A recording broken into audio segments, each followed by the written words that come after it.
के विशुद्धतनया कथया पापिनः कलौ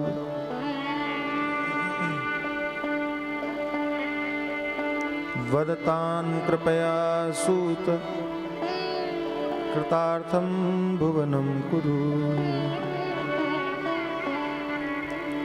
ज्ञानयज्ञः परोऽयं वै भुक्तिमुक्तिप्रदः सदा शोधनः सर्वपापानां शिवसन्तोषकारकः।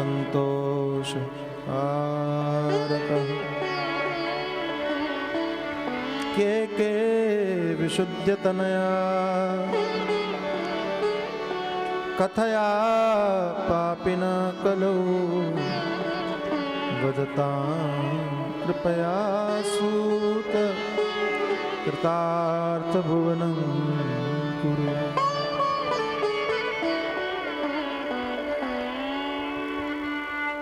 शौनकादि ऋषियों ने सूत जी महाराज से पूछा कि वे कौन कौन से किस तरह के लोग हैं जो श्री शिव महापुराण को श्रवण करने से मुक्त होते हैं। किस कोटि के लोग हैं। इस शिव महापुराण में क्या सामर्थ्य है। देखो, किसी भी वस्तु का जब तक महिमा बोध न हो तब तक उस वस्तु में व्यक्ति की प्रवृत्ति नहीं होती।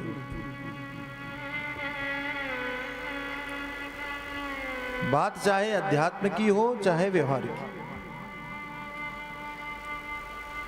जब तक किसी की महिमा से आप परिचित नहीं हो जाते तब तक आप उस वस्तु के प्रति आकर्षित नहीं होते, जुड़ते नहीं। छोटी सी बात है, आप टीवी में कोई वस्तु देखते हो, प्रचार देखते हो, एडवर्टाइजिंग देखते हो और उस वस्तु की खूबियां आपको बताई जाती हैं तो उन पदार्थों को, उन चीजों को लेने का आपका मन करता है।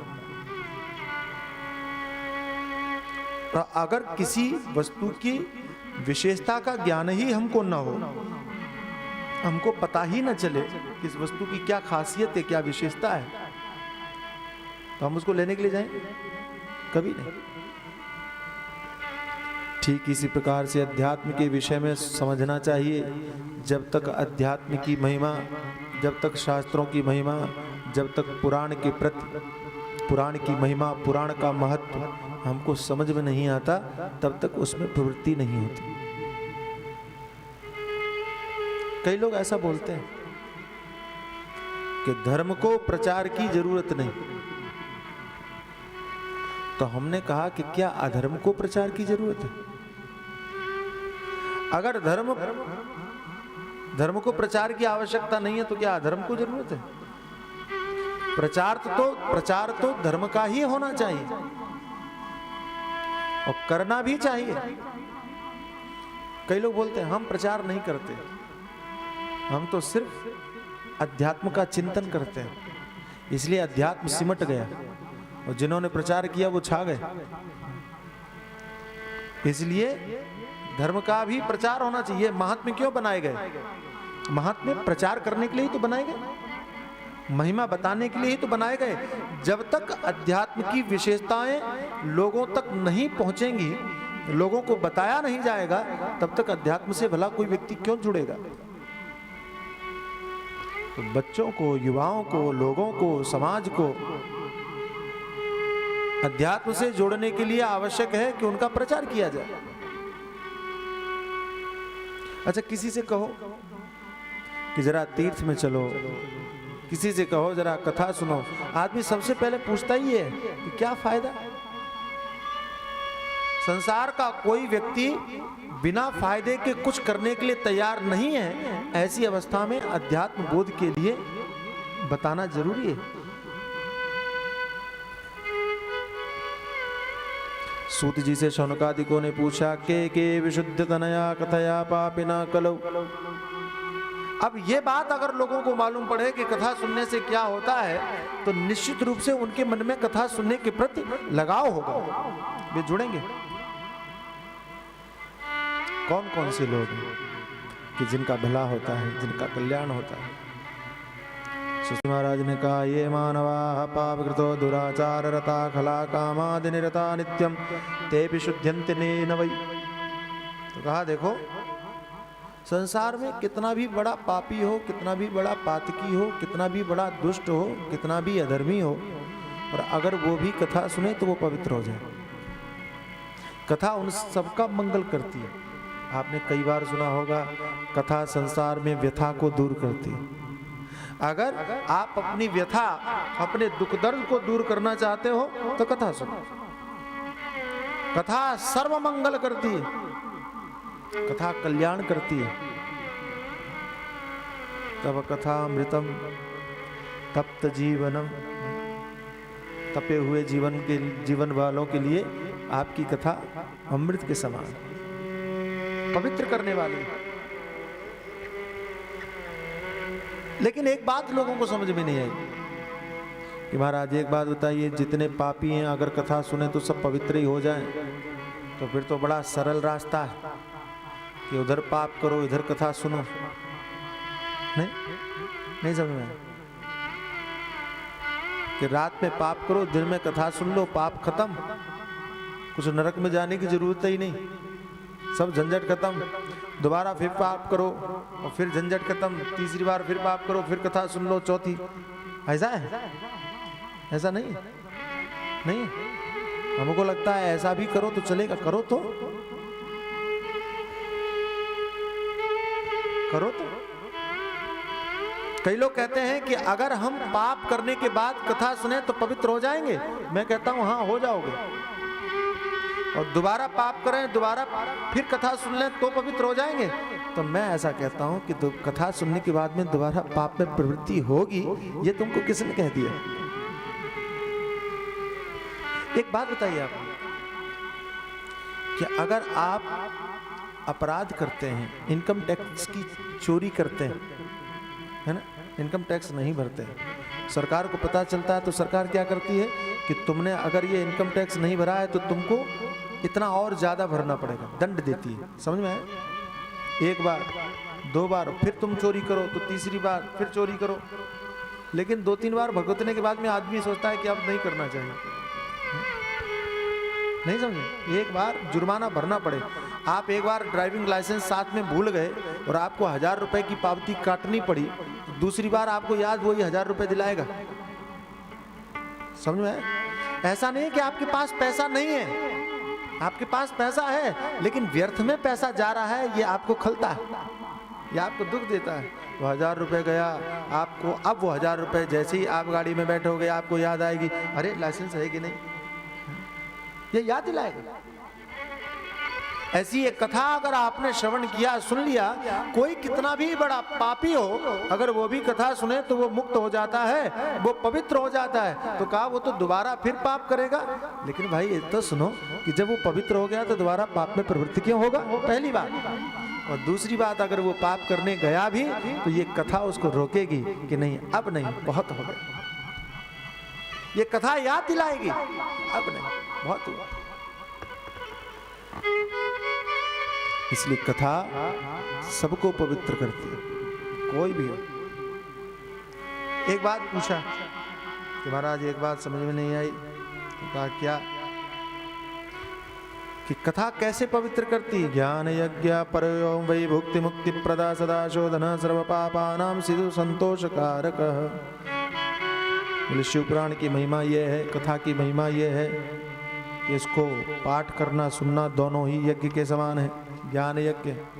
और अगर आपने इनका अनुसरण किया, कथा को सुना, तो सहज रूप में परमात्मा का तो बोध होता ही है, भगवान के प्रति प्रेम और संसार से वैराग्य भी अपने आप पैदा होने लगते हैं कथा सुनते सुनते। अच्छा एक बात ध्यान देना, अगर आप कथा श्रवण करते हैं, मन से सुनते हैं, सुनते भरे हैं, मन से भी छोड़ो।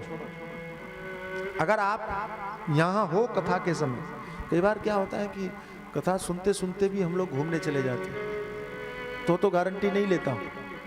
लेकिन अगर कथा सुनते समय आप यहाँ हो, सुन रहे हो, तो शास्त्रकारों का दावा है, कम से कम मैं तो आपको पक्के तौर पर कहता हूं कि वो कथा आपके अंदर में ज्ञान वैराग्य भक्ति को जरूर पैदा करेगी।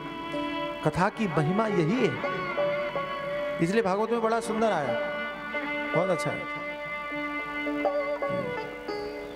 ज्ञान और वैराग्य को जागृत करने के लिए सनकादिकों ने कथा सुनाई, आप सब जानते हैं। और उसी समय वहां भक्ति देवी प्रकट हो गई। तो सबने पूछा कि ये भक्ति देवी कहाँ से आई, तो बड़ी सुंदर बात कही सनकादिकों ने कि ये भक्ति देवी कथा के अर्थ से पैदा हुई। समझ में?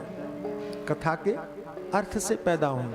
इसका अर्थ क्या है? तो कहा इसका अर्थ ये है कि जहाँ जहाँ कथा का अर्थ पैदा होगा वहाँ वहाँ भगवान की भक्ति पैदा होगी। इसका मतलब क्या हुआ? इसका मतलब ये हुआ कि अगर आपको कथा समझ में आ गई तो भगवान की भक्ति अपने आप पैदा हो जाएगी। कथा का समझना ही भक्ति को पैदा करता है। इसको मैं आपको कैसे समझाऊं? आप ऐसे समझो कि कोई व्यक्ति आपको रशियन भाषा में गाली दे, आपको क्रोध पैदा होगा? बोलो, होगा? ऐसी किसी भाषा में गाली दे जो भाषा आपको आती नहीं हो,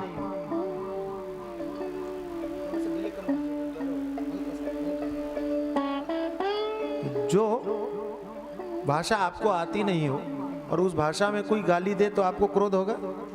नहीं होगा। और अगर आपको समझाया जाए कि ये जो बात कही गई इसका मतलब ये है,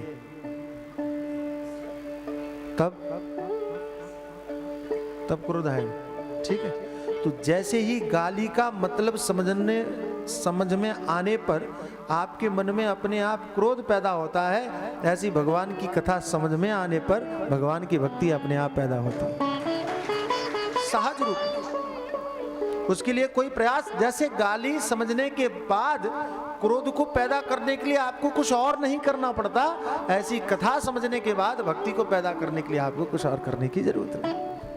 और ध्यान देना कि कथा सुनने से, कथा समझ में आने से भगवान की भक्ति पैदा हुई। तो अब आप जरा सोचिए कि जहाँ जिस घर में भक्ति पैदा हो गई उस व्यक्ति का भला अकल्याण कैसे हो सकता है? भक्ति देवी तो उसका बुरा कर ही नहीं सकती।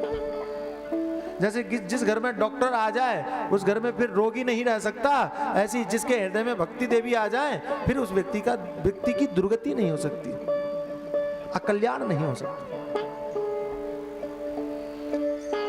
एक बार की बात है, सूत जी महाराज ने कहा कि एक गांव था और वहां किरात नगर कोई था और उस गांव में सब अशिक्षित ब्राह्मण रहते थे। अधर्मात् बहुवित्तानि, जितने भी ब्राह्मण थे, संयोग की बात देखिए, उस गांव में रहने वाले सब ब्राह्मण और अशिक्षित थे, मूर्ख थे।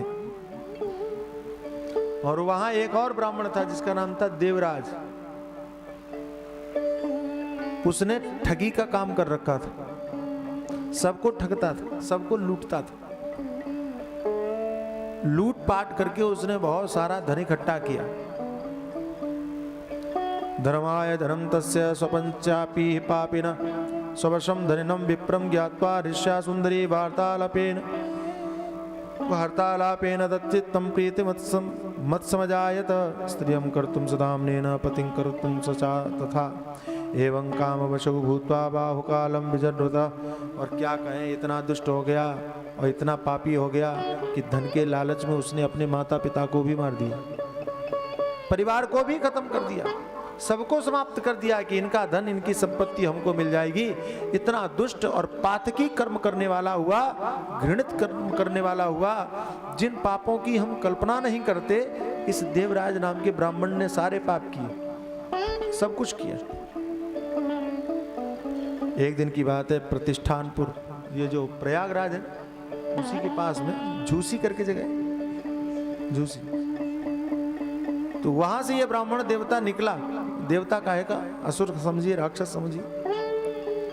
उस रास्ते से ये निकला तो रात में ठहर गया वहां। पास में भगवान शंकर का मंदिर था, वहां शिवपुराण की कथा हो रही थी। और ये शाम को वहां ठहरा। इसका स्वास्थ्य बिगड़ गया, भयानक इसको रोग हो गया, बुखार आ गया, रात भर पीड़ित रहा। उधर उसी मंदिर में भगवान शंकर की पुण्य पावनी कथा हो रही थी, शिव महापुराण की कथा हो रही थी, और ये सुप्त अवस्था में लेटा हुआ था। तो लेटे लेटे और इसको कान में कथा पड़ी। ये सुनने के लिए गया नहीं, सुना, लेकिन कान में पड़ा तो इसने श्रवण भी किया, सुना, समझ में भी आई। आश्चर्य की बात यह है कि वो ज्वर से इतना पीड़ित था, इतनी तेज बुखार था कि उस बुखार के कारण उसकी मृत्यु हो गई। सुनने में ऐसा आता है, शिव महापुराण कहते हैं कि मृत्यु के बाद में यमराज के यमदूत उसको लेकर के गए, लेकिन जैसे ही यमदूत ले जाने लगे, भगवान शंकर के गण पहुंच गए। भगवान शंकर के गणों ने कहा कि इसको तुम यमलोक में नहीं लेके जा सकते। क्यों? तो कहा कि तुमने देखा नहीं, इसने भगवान शिव की कथा श्रवण किया है। और स्वयं भगवान शंकर ने उसको अपने लोक में बुला करके उसको मुक्त किया, उसका कल्याण किया। इतना पाप करने के बाद भी अनजाने में शिव पुराण की कथा श्रवण करने का परिणाम यह हुआ कि उसकी मुक्ति हुई। तो लोग ऐसा सोचते हैं, लोगों के मन में ऐसा आता है कि जिंदगी भर कोई भी पाप करो, मरने से पहले अंतिम समय में शिव पुराण सुन लो और तुम्हारा कल्याण हो जाए, फिर तो कोई झंझट ही नहीं है, क्योंकि भगवान शंकर तुम्हारा उद्धार और कल्याण कर ही देंगे। मैं ऐसा मानता हूं कि ये कहानियां आपको ये प्रेरित करने के लिए हैं कि अगर आप भगवान से जुड़ते हो तो आपका कल्याण नहीं हो सकता, चाहे अंत में ही क्यों न जुड़ो। देखो, इसको थोड़ा, कई बार हमारे मन में संदेह ऐसे पैदा होते हैं कि वास्तव में ऐसा होता होगा या ये सिर्फ कहानियां हैं। लेकिन मैं ऐसा मानता हूं कि ये कहानियां होते हुए भी वास्तविक हैं और हमारे उपदेश के लिए, हमको अच्छे कामों में प्रेरित करने के लिए। श्रीमद् भगवद गीता में भगवान ने एक बात कही, शक्नोति है वह सोढुंग प्राक शरीर विमोक्षणा काम क्रोधोद्भवं वेगं संयुक्ता सा सुखी नरा। मरने से पहले तक, ध्यान से सुना, मृत्यु से पूर्व तक, और अगर आपने अपने काम और क्रोध पर विजय प्राप्त कर लिया, उनके वेग पर विजय प्राप्त कर लिया, मरने से पहले तक, प्राण छूटने से पहले तक, तो भगवान कहते हैं वो सुखी भी है और वो योगी भी है। तो जब मरने से पूर्व काम क्रोध पर विजय प्राप्त करने की इतनी महिमा है कि भगवान उसको योगी मानते हैं। जिंदगी भर वो कैसा रहा भगवान कहते हैं मैं नहीं जानता, लेकिन मृत्यु के पूर्व तक अगर उसने विजय प्राप्त कर लिया तो भगवान कहते हैं वो योगी है। अब आप जरा हमको बताइए कि अंतिम समय में अगर उसने भगवान की कथा सुनी तो उसका कल्याण भला क्यों नहीं हो सकता, उसकी मुक्ति भला क्यों नहीं हो सकती। और अगर कोई ऐसा व्यक्ति समझता है कि मैं जीवन भर पाप करूं और मृत्यु के समय मैं भगवान शिव की कथा सुन लूं और मेरा कल्याण हो जाए, तो आप ऐसा सोचो तो सही।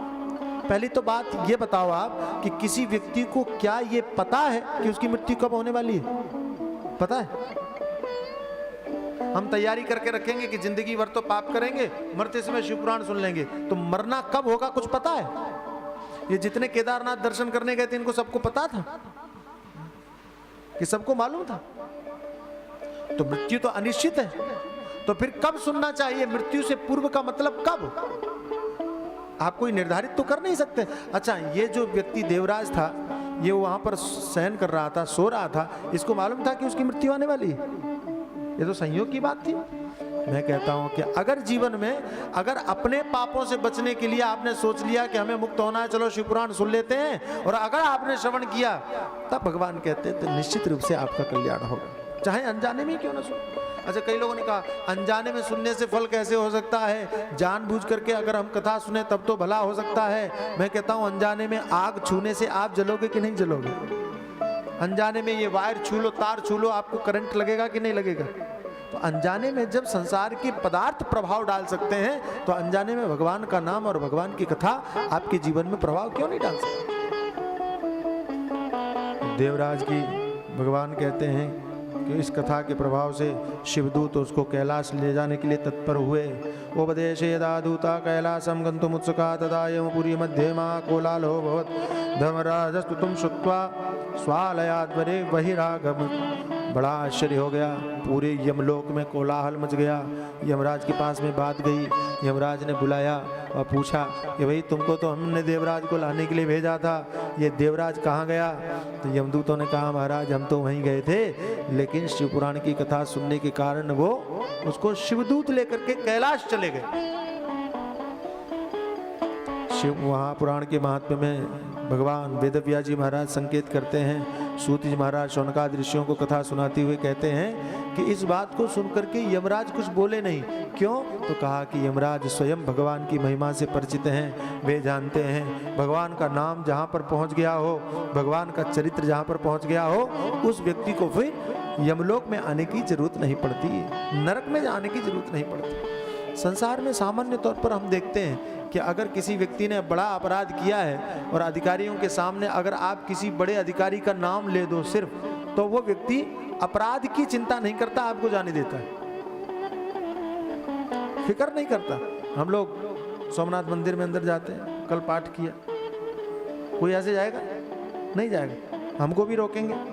लेकिन अगर आपने लिखा हुआ वो उनको दिखाया कि देखो हमारे पास में परमिट है, परमिशन है, आज्ञा है, उसको देखेंगे, नाम देखेंगे, उसमें भी तो हस्ताक्षर होगा, सही होगा, क्या बोलते हैं, हाँ सिग्नेचर होगा। उस सिग्नेचर को पढ़ने के बाद में वो लोग हमको रोकेंगे या कोई रोकेगा? तो ये नाम का देखो कितना महत्व है, नाम की कितनी महिमा है कि उस नाम को पढ़ने के बाद कोई आपको रोकता नहीं, आपको अंदर जाने देता है कि आप जाइए और पाठ करिए। ऐसे ही संसार में चाहे यमराज हों चाहे यमदूत हों, जब उनको पता चलता है कि इन लोगों के ऊपर भगवान के नाम का ठप्पा लगा हुआ है, शिवपुराण का ठप्पा लगा हुआ है, तो फिर उनको नरक में नहीं सीधे कैलाश में भेजते हैं। स्वयं भगवान अपने पास में बुलाते हैं, ये सब हमारे लोग हैं, पहचान हो जाती है हमारे। शौनकादि ऋषियों ने कहा कि महाराज आपने तो बड़ी महिमा सुनाई, अनजाने में किसी ने कथा सुनी और उसका इतनी बड़ी महिमा है। अच्छा, बीमार था, मुझे कई बार समझ में आता है कि बीमार आदमी और लेटा हुआ सामने कथा हो रही थी, तो स्वाभाविक है उसका मन इधर उधर नहीं भाग रहा होगा, उसने अच्छे ही मन से सुनी होगी, प्रेम से कथा सुनी होगी। जीवन भर पाप करने के बाद में उसको यह एहसास भी हुआ होगा, निश्चित रूप से उसने मन में यह भी सोचा होगा कि जीवन हमारा व्यर्थ गया, हम कुछ कर नहीं पाए। शायद कुछ प्रायश्चित का भी असर पड़ा होगा, लेकिन मुख्य असर और मूल महिमा तो भाई मैं ऐसा मानता हूं कि सत्संग की ही है, कथा की ही है, संतों के दर्शन की ही है, भगवत दर्शन की है। इसलिए जब भी समय मिले भगवान का दर्शन और संतों की कथा, सत्संग, इसको व्यक्ति को नहीं छोड़ना चाहिए। कैसा भी समय हो उसको प्राप्त करने की कोशिश करनी चाहिए, क्योंकि सत्संग संसार की असारता को समझाएगा, संसार के झूठेपन को बताएगा, मन को समझाएगा। अच्छा, सत्संग की पूरी रीति एक ही है कि आप अपने मन को समझाएं। देखो कथा हम आपको सुनाते हैं, है ना, और आपको अपने मन को सुनाना चाहिए।